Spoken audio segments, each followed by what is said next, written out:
really great to see you all today. Thank you for joining us. I'm so pleased with our equity work and our equity conversation that has continued throughout this COVID time.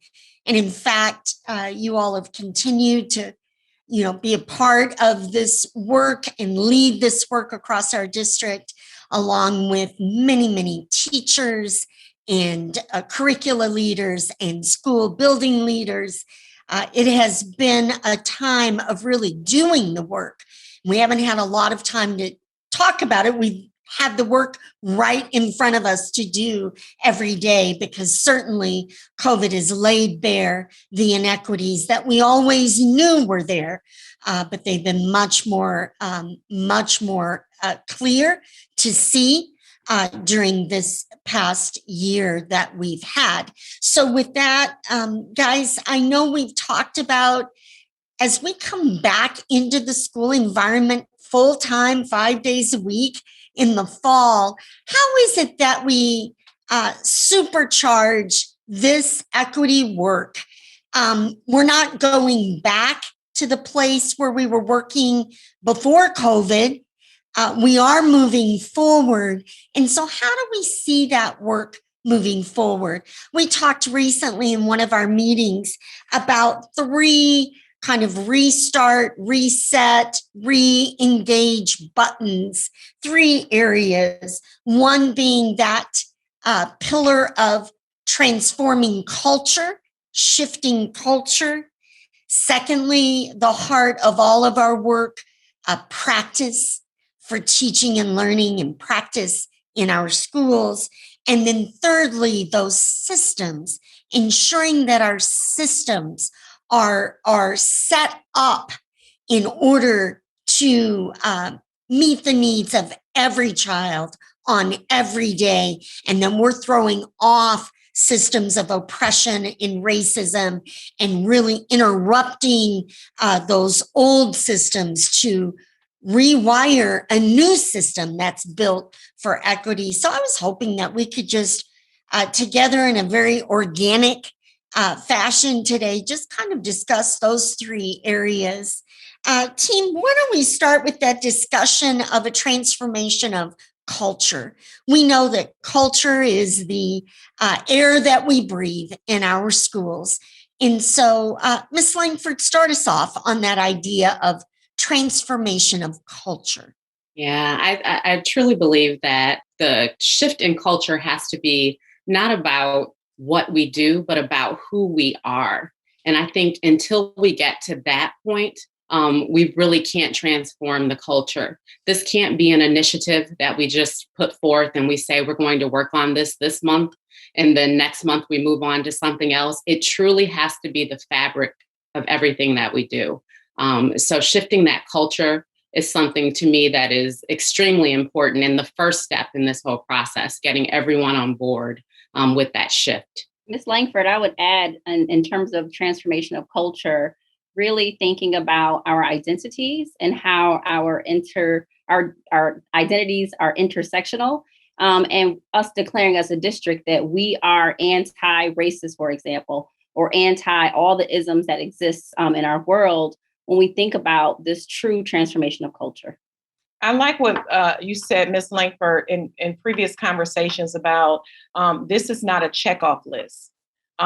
We don't check a box and say, we have completed this, okay, on to the next. We have completed this, on to the next.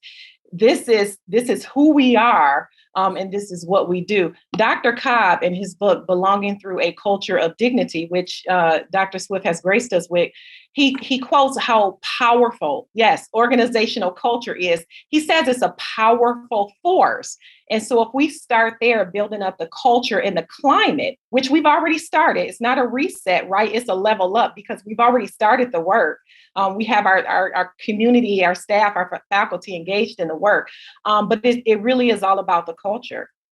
And I would add to that, Dr. Hayward, that it's also about engaging our students in the work.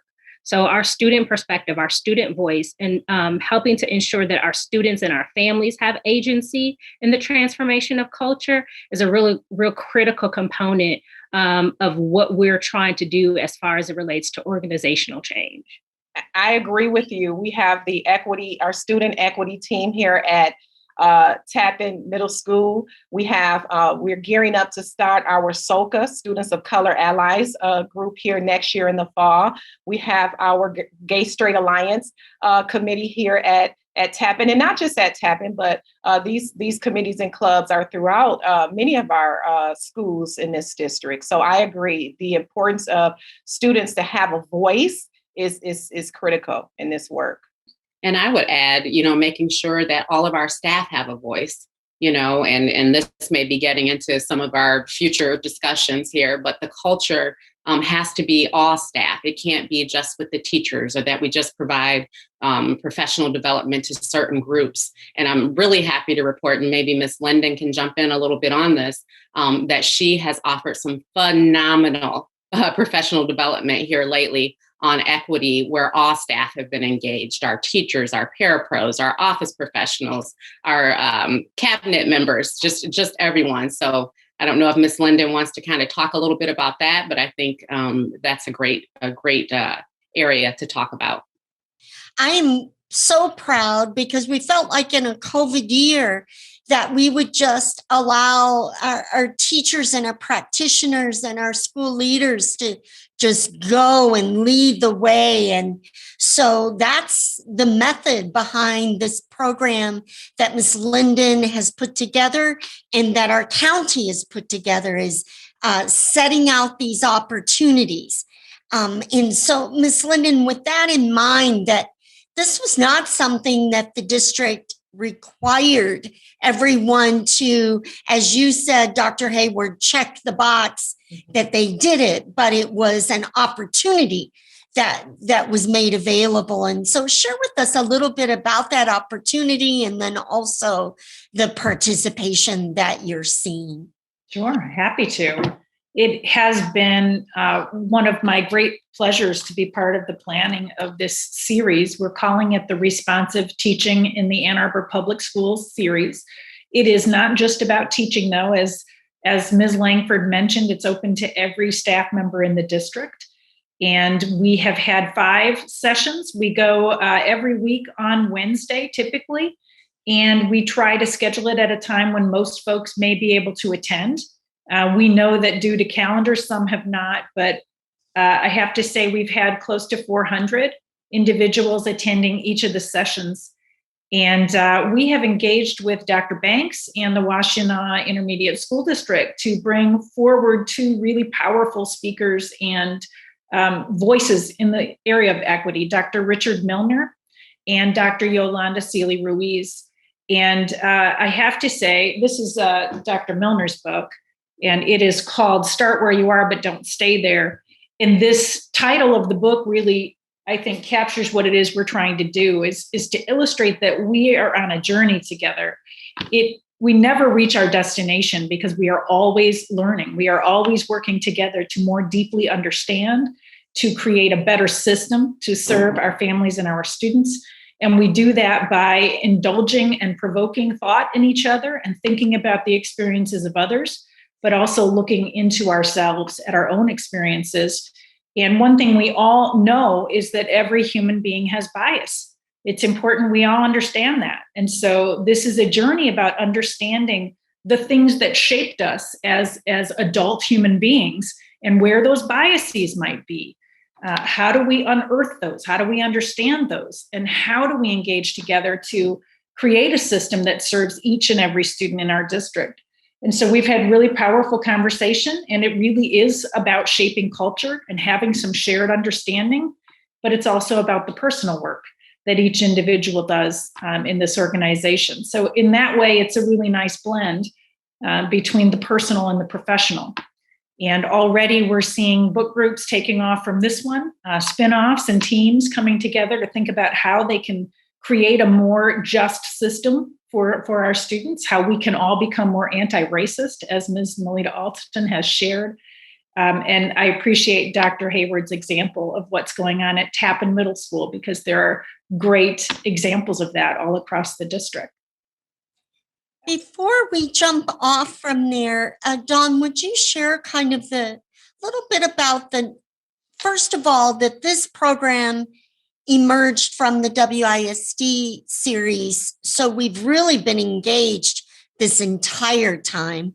And then secondly, just throw out a little bit about the numbers of participants that you've been seeing on these calls. Yeah, I'm happy to speak about that. Dr. Jennifer Banks and the team at the Washtenaw Intermediate School District have engaged in a series called the Responsive Teaching Series for 3 or 4 years now.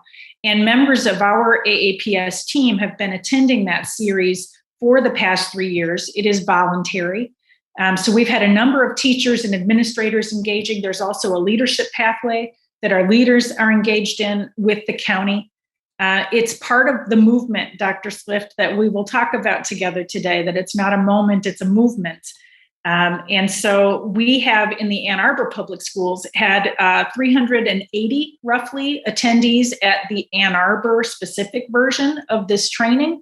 And we have a number of others who engage in the county level. And over the past 3 years, dozens and dozens. So I wouldn't be able to put an exact number to that, but it is part of our movement. And we are planning our series next year so that every member of the Ann Arbor Public Schools is able to engage in a series to do this work together. It's important that we all engage together in it. And the really key that Dr. Milner would say is to start where we are, but we don't stay there. We keep on learning, we keep on growing. Our students deserve that. So we've really moved from this idea of transformation of culture to really the heart of our equity plan is ensuring that improved practice around equity in every classroom on every day. And Ms. Linden, it's so inspiring to hear that we have in the middle of COVID and hybrid instruction and all the challenges, we have so many teachers and leaders participating in this training. Ms. Giles, what does that look like at Pattongill in particular? Thank you, Dr. Swift. So one of the things that we've done here at Pattongill is we created a book club. It was voluntary. We are reading the book, We Want to Do More Than Survive. And it was just so wonderful to see all of the participants that have joined us. As Dawn has said, and Dr. Swift has said, not just teachers, but we have our paraprofessionals. Everyone is reading it, from our OP to others.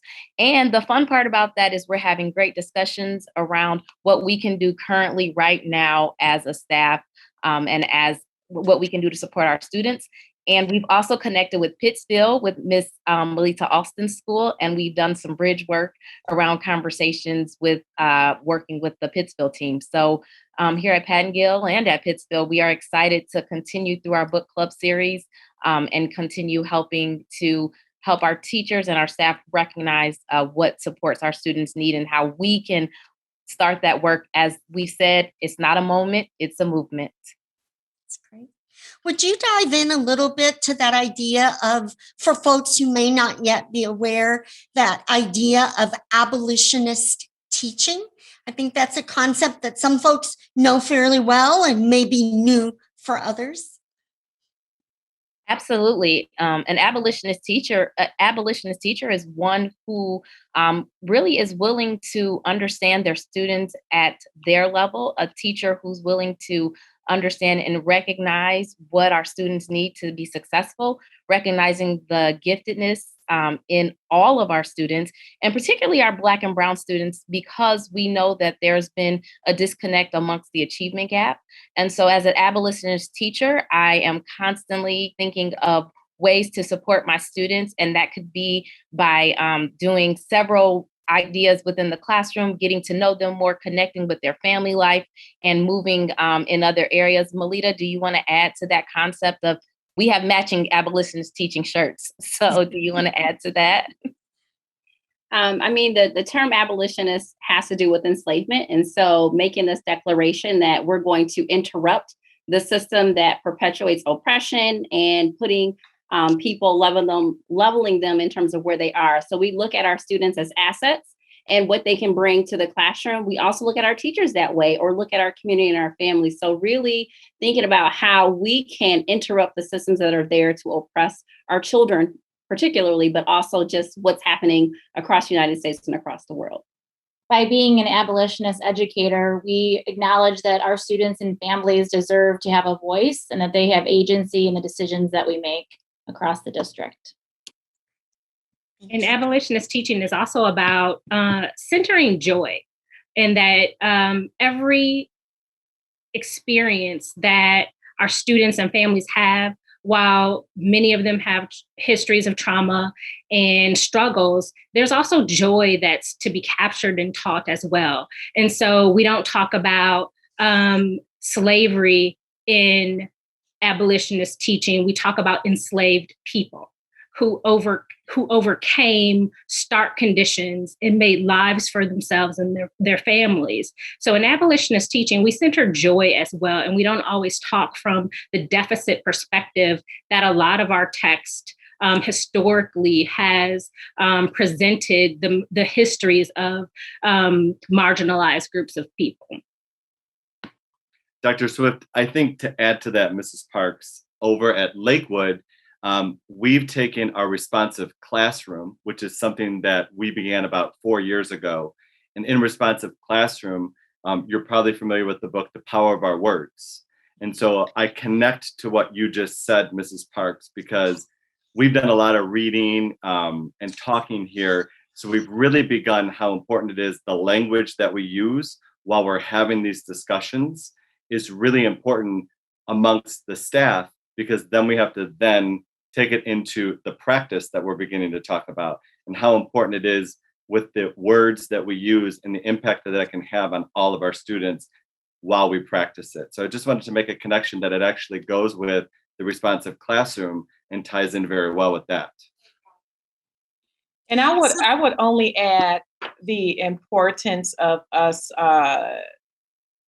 just knowing that in Dr. Bettina Love's book, while she isolates race, she also talks about all students. And she goes into detail about making sure that we all understand our LGBTQ plus students in our community as well, and make sure that we are doing things to make sure that they feel welcome, loved, and accepted and embraced. And someone said this last year, it's really about seeing the genius in every student who enter our school doors each day.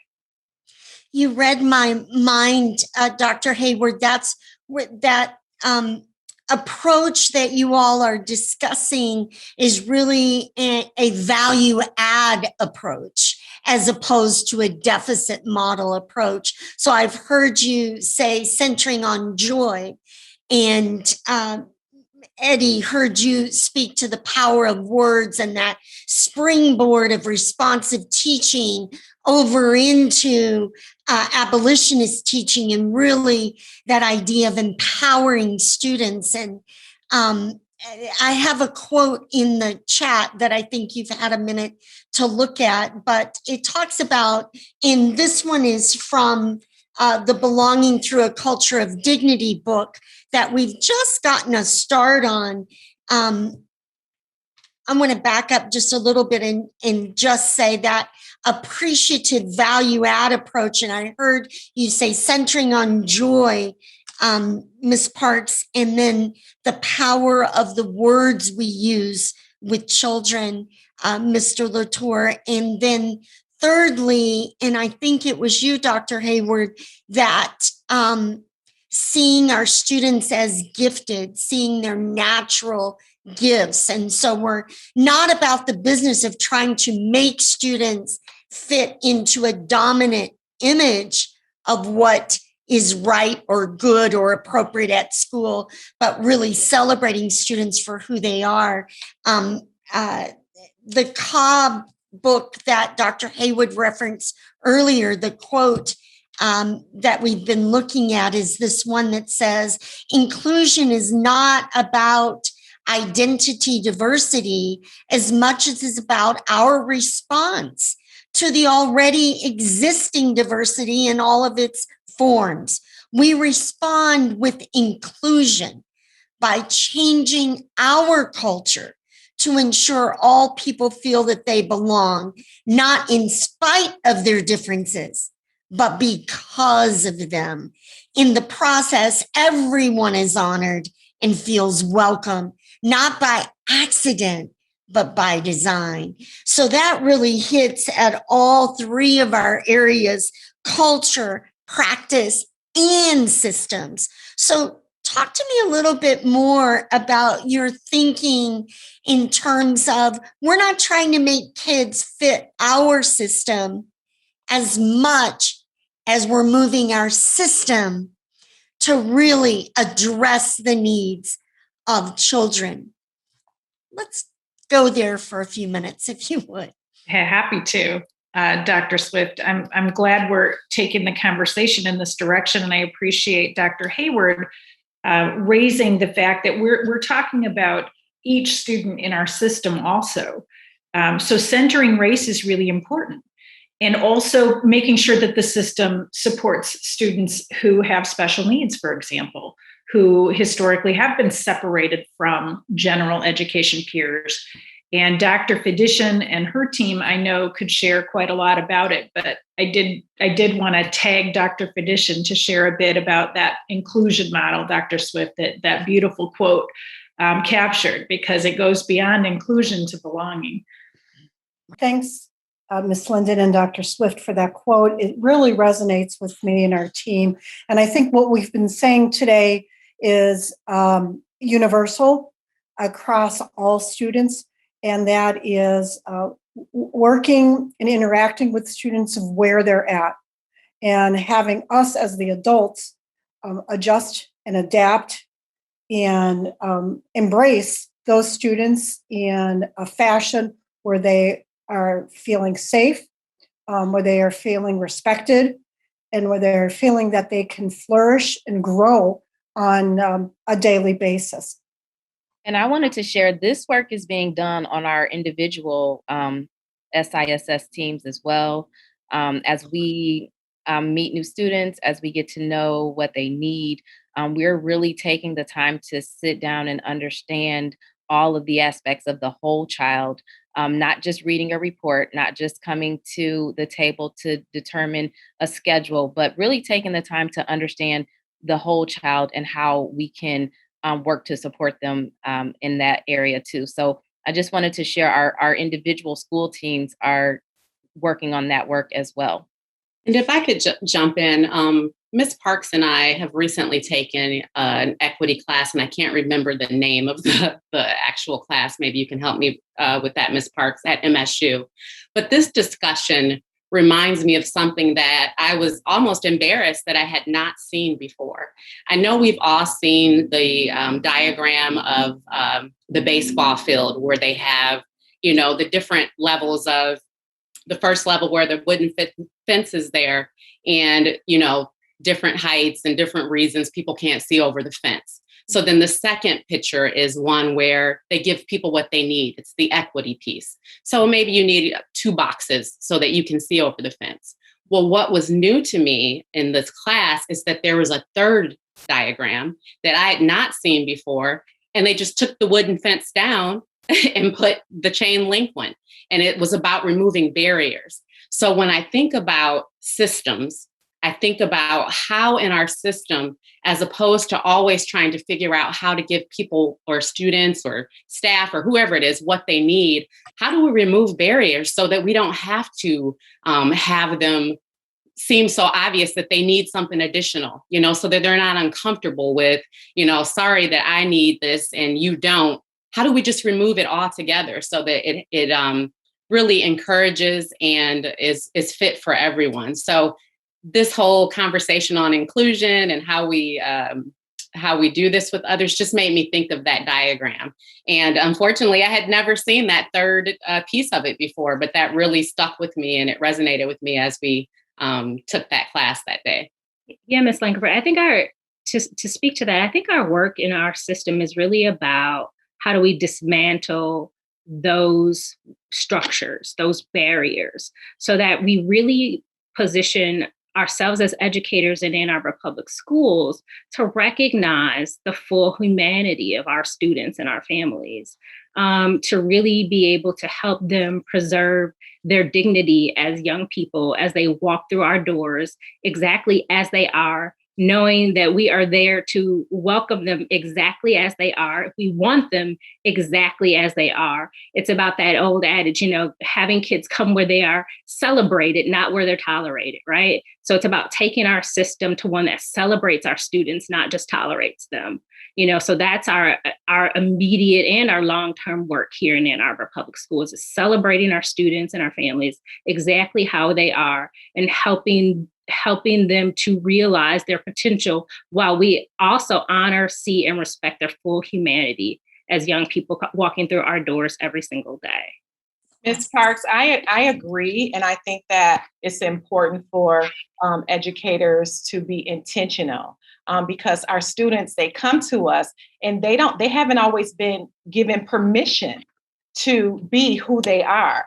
And it's important that we give students and our parents and our community permission to be who they are, and let them know that we're going to respect them and we're going to love them and we're going to learn about their cultures no matter what.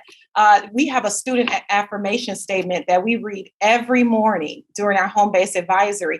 Even in a virtual setting, I made sure that students heard this, right? And so it starts off by saying, as a student at TMS, it is important for you to know that you are loved and accepted for the unique individual you are. Please know you are important to every adult here at Tappan. Students need to hear this type of language, and then not only hear it, but they have to believe it. And they believe it by not just what we say, but what we do also. Could I add into Ms. Langford's metaphor? And the third example also reminds me of the history of this work, in that, there are a lot of people who've been around Ann Arbor for a while, including on the board, I'm sure, who can point to past initiatives around equity and justice issues. And we've done this, we've done it. Well, we're still doing it. And I think that's a great example of how we continue to build on the work. We may have in the past put the boxes under kids' feet, but now let's take down the fence and put up the fence that we can see through. So this is like continuous, sustained over time, and it builds on the work that we've done in the past. It's not in a different direction. It's continuing that work. Talk to me a little bit about, we've talked a lot about it over the previous couple of years, is interrupting the system, because we all recognize that our system is designed to get the outputs we've been getting. So if we want to get a different outcome, then we have to redesign the system. And we've talked a lot about the process of interruption. I was delighted to hear and see several processes that you all have been through over the last several years to really redesign some parts of our system that were exclusionary, and to make sure that they're inclusive. But that process of the interruption in order to throw off systems of oppression, talk to me a little bit about that. I know you've done tons of work in this area. Dr. Bettina Love, in her book, I Want to Do More Than Survive, talks about the system and how it's important to dismantle the system because the system was not built for everyone. And so she talks about and gives some strategies in terms of what that will look like to dismantle a system of oppression. But as Ms. Siegel has mentioned and has mentioned before, this work is going to occur over time. And I think in one of your examples, Ms. Siegel, you talked about, we had math class in the 70s and the 80s, and we got math classes now. Well, that's the same with this work. It's not a start and stop. It's a start, and we're going to keep going. And so as we work to rebuild the system, what are some things that we can do in the meantime? And one of the things that I really like that we have in place now is the breaches of equity and how we are letting our community, our students, our staff, our parent community know that we want to hear about your breaches of equity. We want to do something about that. So ensuring that all stakeholders have a voice in this work. And to add to that, Dr. Hayward, Dr. Love also talks about reform ain't justice, right? We just can't reform. We really have to transform and make that complete change. And she designs it, she talks about it as really being a way of, what we're saying, that movement piece, that it's not just what we check off, but it's what we do. So breaking down those barriers. And even in the elementary world, which we have, of course, younger students, we are working with them to share when they feel uncomfortable or when they feel there's been a breach of equity. So it's not just our older students, but our younger students, because they are also experiencing the world as we see it now, especially as we've experienced this pandemic for our younger students as well. So we want everyone in the system to be able to raise the flag and call a foul when they see that in our system. And I know it's been more than a couple of years ago now, but several of you worked in a little group to really redesign how we approached hair coverings for athletics. It's just one example of many conversations, discussions, and rewiring our system to make sure that we're throwing off components that are oppressive. And I know Ms. Bacalor from Rec and Ed was engaged in that. Who would want to just share a little bit about that? Interestingly enough, it's come up in the news quite a bit, examples. And I am always grateful that we have taken this particular kind of situation on in terms of interrupting and fixing our system of inequity. Who wants to share a little bit about that? Sure, I can share about that, Dr. Swift. So a little over a year ago, someone contacted me about a policy through Rec and Ed where head coverings and head accessories that were predominantly cultural in nature were not allowed if you were a participant on a Rec and Ed team. And so Ms. Bacalor and I got together and we did a protocol called the Racial Equity Analysis Protocol, where we looked at whether or not this particular policy in our Rec and Ed handbooks were biased.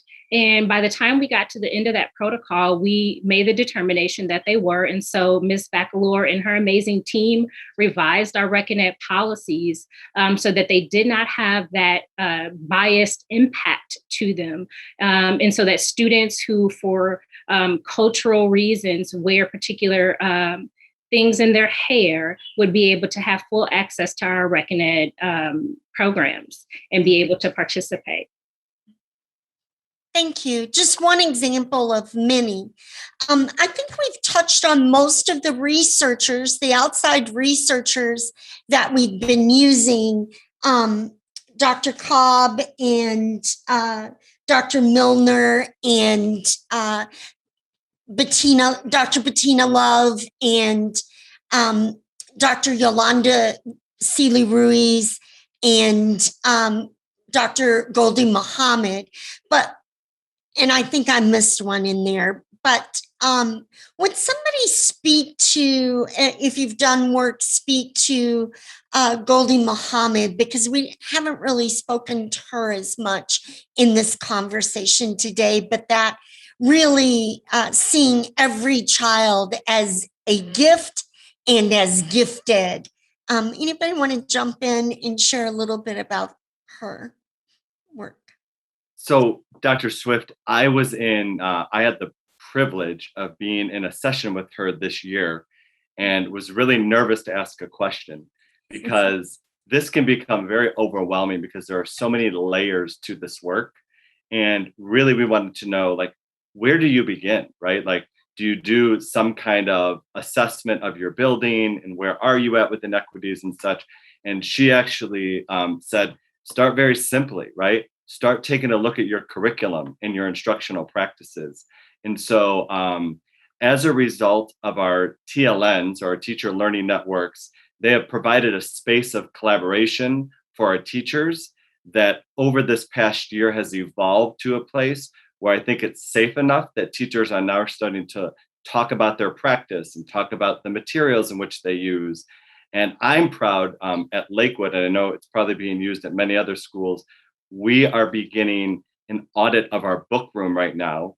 And so we have criteria that we're going through to make sure that our texts have and don't have, so that we can, instead of having breaches of equity reported, we would like to be proactive and avoid them from happening. And we're starting with our curriculum and our textbooks right now. So that's a little bit what I learned from her. And thankfully, I asked that question and she answered it. I really appreciate that example, Mr. Latour. And, it's probably a good time to talk about some of the moves district-wide that we've made during COVID to make sure students have access. And one of those was the addition of Sora. Sora is our online library system, because books are imagination, books are connection, books are so important. And they are ways that students find their interests, they're ways that they develop passion. And we have been curating that library all year long with the intentionality around equity, to make sure we have diverse authors represented, diverse perspectives represented, diverse peoples represented, and also that the people we represent are represented in ways that are uplifting, as Jazz Parks said earlier, that center on the joy and the beauty of our cultures. And so I'm just really proud of that work that I know our district librarian team and our ELA department have been doing in the TLNs, and that work continues. So that's part of the journey that Mr. Latour is talking about. Thank you. Karen Siegel.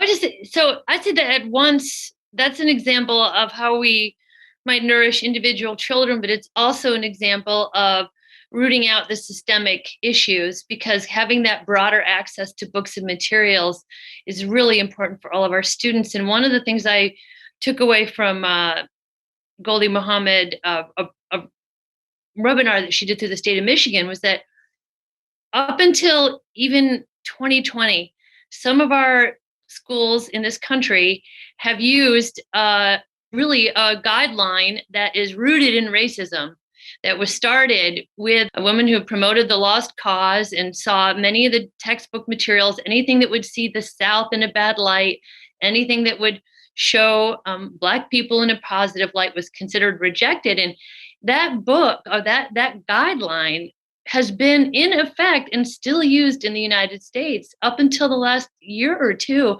So there's systemic work at the same time that's happening. And I think that's a great example of that. Thank you. We're going to wrap up because I know you guys have got to get out for dismissal. Elementaries do anyway. I can't tell you how inspired I am every time I get to share space with you all. We are propelling a movement here, and it's so exciting to see the work move forward. We know that as we re-enter the environment, re-engage in the school environment face-to-face fully in the fall, we know that the needs will be profound. What have you thought about in terms of leveling up our equity work? Because we know the needs that will be presented will be, our students have all been impacted by COVID, and they'll be returning with needs. How are you thinking and speaking with your staff about crossing this next bridge into full re-engagement of the in-person environment, and how our equity work fits in at that juncture? Anybody, guys, just jump in. Well, I think, Ms. Parks posed to us in a middle school meeting recently, like, what are we going to keep? What have we learned over this time that we're going to keep that was able to help maybe reach folks who didn't, because let's be honest, I mean, people had variety of experiences. So we're not going to just toss it all behind. Let's keep what works. And I think for example, some of the technology, as controversial as it may be, has really allowed us to reach kids, has taken down the fence for some people. And so we need to be able to maintain some of those pieces going forward. And I like to share one of the things that we're working on with our staff with BRI-PAD is one, bridging our Bryan and Pattongill communities, as they are two schools, one community. But one of the things we're reminding is that Dr. Brown talked about that the students come with, two backpacks, and one backpack is full of their supplies, and the other backpack is what they bring to school, what they bring from their home, from all of their neighborhood and community. And so one of the things that just having those conversations with staff, reminding them to open that child's backpack, find out, put the supplies to the side, but find out what's in that second backpack. What are they carrying on their back every day as they enter our buildings and come to Ann Arbor Public Schools community? I think it's important to have access and opportunity for all stakeholders.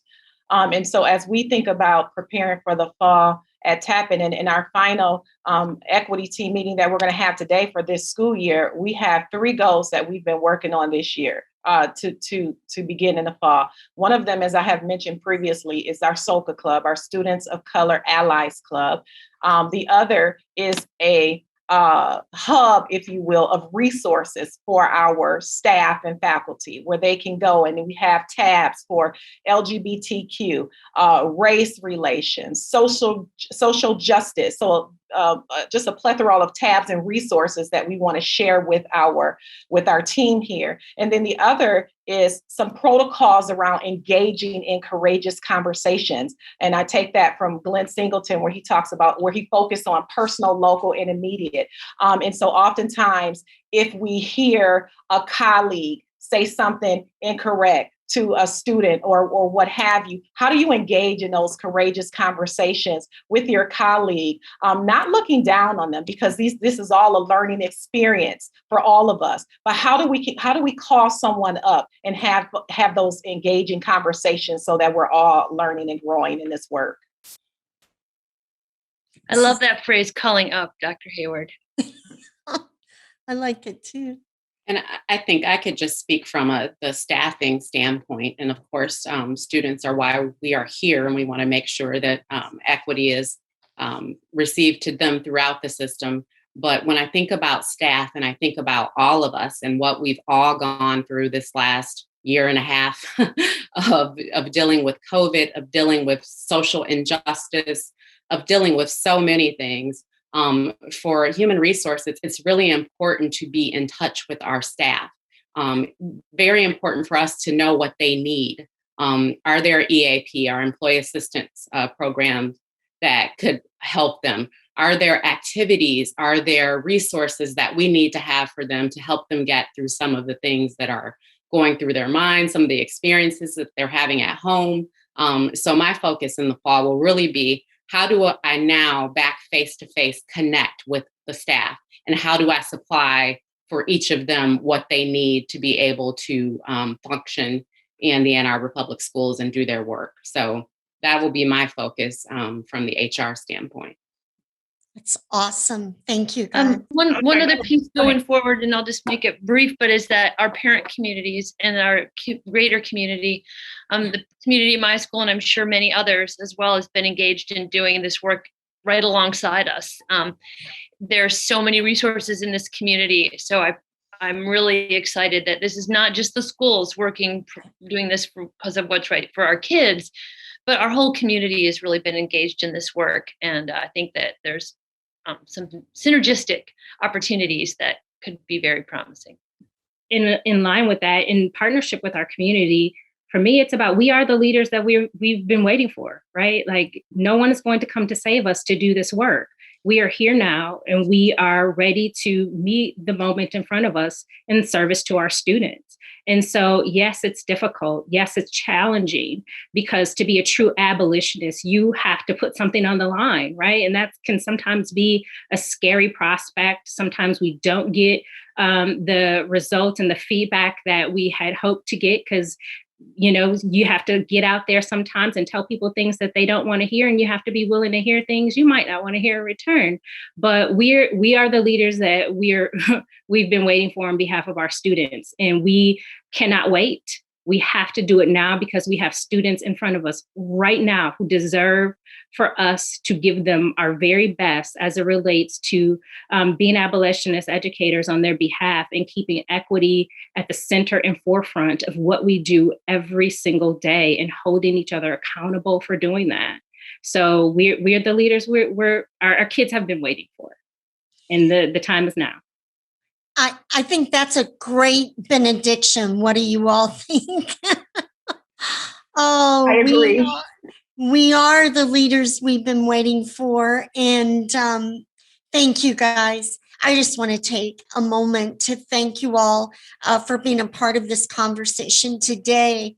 But team, I want to thank you for being an integral part of the conversation every day in the Ann Arbor Public Schools. And I know that you have, and we enjoy, a mighty team of those who are committed to equity and to opportunity and to access, to welcome, to embrace, to centering on joy for every student in the Ann Arbor Public Schools. So thank you so much for being a part of this. We are looking forward to 21-22 and really spotlighting those 3 pillars that are around transformation of culture, shifting of our own practice, every one of us in the system, and then thirdly, ensuring that our systems are geared to support and celebrate every child. And that when we see that they are not working that way, that we are very, very, very comfortable being uncomfortable about interrupting a system of oppression, so that we are redesigning the Ann Arbor Public Schools into a system that works for every child. So anything, guys, that you would add to just wrap us up? I know you've got to run out to get the children situated. To connect with what Ms. Park said, add in the bold, courageous leadership, which you'll see threaded throughout our equity plan. Maybe that kind of a statement. Yeah. Isn't that the truth? Yeah. We are the leaders we've been waiting for, and we are all supposed to be those leaders, right?